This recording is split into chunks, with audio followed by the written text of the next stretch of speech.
नमस्कार मित्रांनो, M H take वर्ष यूट्यूब चॅनलमध्ये आपलं स्वागत आहे. आज आपण पाहणार आहोत की आपल्या लॅपटॉप किंवा पी सीचा जो हँग प्रॉब्लेम आहे किंवा लॅगिंगचा जो प्रॉब्लेम आहे तो परमनंटली सॉल्व करणार आहोत. आपण 5 ते 6 मेथड घेऊन आलेलो आहोत.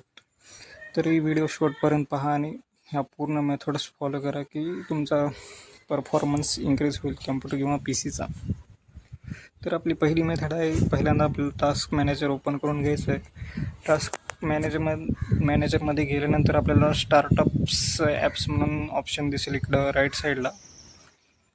तिथे क्लिक केल्यानंतर आपल्याला दिसून जाईल की जे ॲप्स आहेत म्हणजे ते आपोआप इनेबल होतात त्यांना डिसेबल करून टाकायचे. इथे जसे की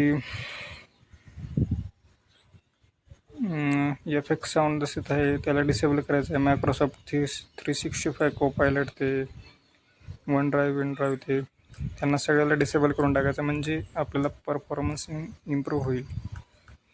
यानंतर आपली दुसरी मेथड जी आहे ती कंट्रोल पॅनलमध्ये जाऊन आहे. इथे विंडोजमध्ये खाली सर्च करायचं कंट्रोल पॅनल म्हणून. कंट्रोल पॅनलमध्ये गेल्यानंतर आपल्याला बॅटरी हा ऑप्शन किंवा पॉवर ऑप्शन्स हा ऑप्शन शोधायचा आहे.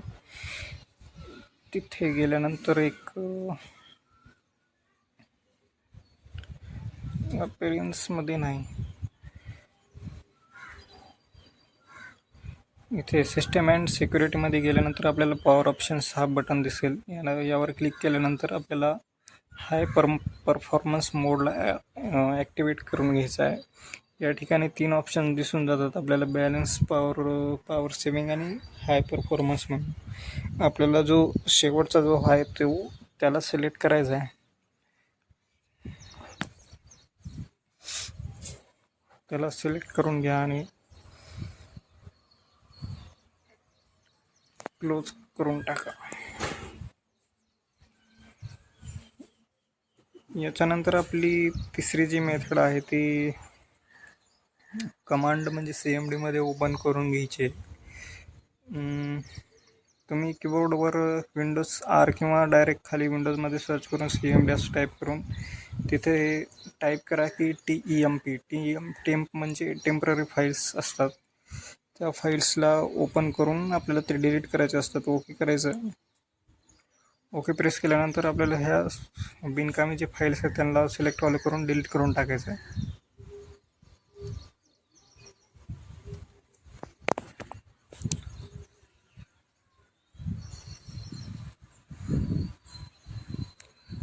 जे 1-2 फाईल जर डिलीट होत नसतील तर त्यांना सोडून द्या, कारण की ते काही डिलीट होतात काही डिलीट होत नाहीत.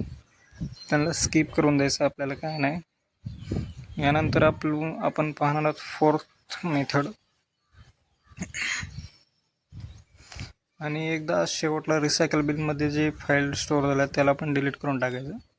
यानंतर 4th मेथड आहे, आपण पाहणार आहोत ॲप्समध्ये जाऊन जे इन्स्टॉल्ड ॲप्स असतात त्या ॲप्समध्ये आपल्याला बिनकामी जे ॲप्स आपल्या म्हणजे कामाचे ॲप जे नाहीत त्यांना डिलीट करून टाकायचे. जसे की फीडबॅक हब, की कोपायलट वगैरे, बिंग, वन ड्राईव्ह या ॲप्लिकेशनला डिलीट करून टाका म्हणजे प्रोसेससाठी काही अडथळा येणार नाही आणि लॅगसुद्धा होणार नाही.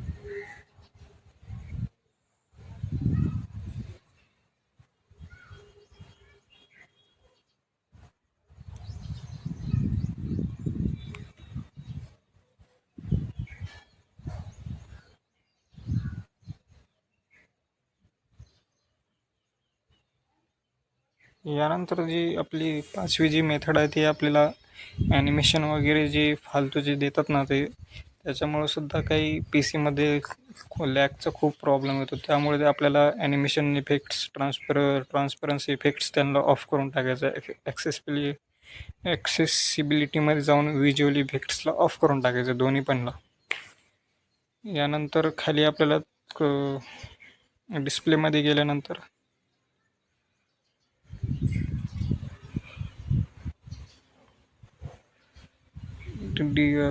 प्रायव्हसी आणि सिक्युरिटीमध्ये गेल्यानंतर आपल्याला जे लोकेशन, कॅमेरा वगैरे याचे जे ॲक्सेस असते ते ॲक्सेस डिसेबल करून टाकायचं म्हणजे जे जे जे फीचर्स आपल्याला लागत नाही त्यांना डिसेबल करून टाका, म्हणजे काही अडथळा येणार नाही पी सीमध्ये.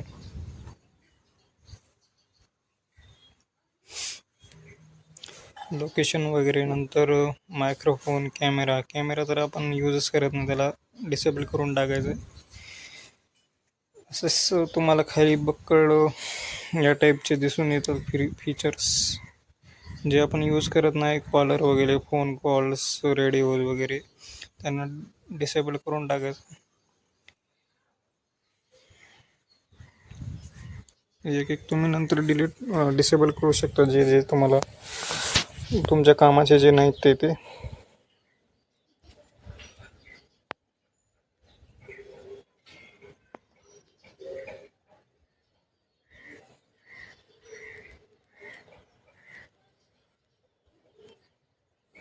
यानंतर आपल्या 6वी मेथड आहे, ती 6व्या मेथडमध्ये आपण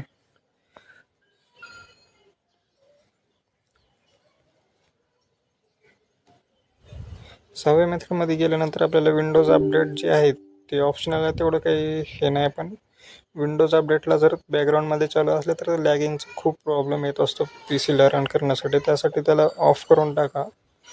1 वीक किंवा 4 ते 5 वीकचा तुम्ही टायमर लावून ठेवू शकता, म्हणजे ते डबल ॲटोमॅटिक होणार नाही, ॲटोमॅटिक विंडोज अपडेट होणार नाही, आणि नेटचा पण काही इश्यू येणार नाही तुम्हाला पी सी चालवण्यासाठी.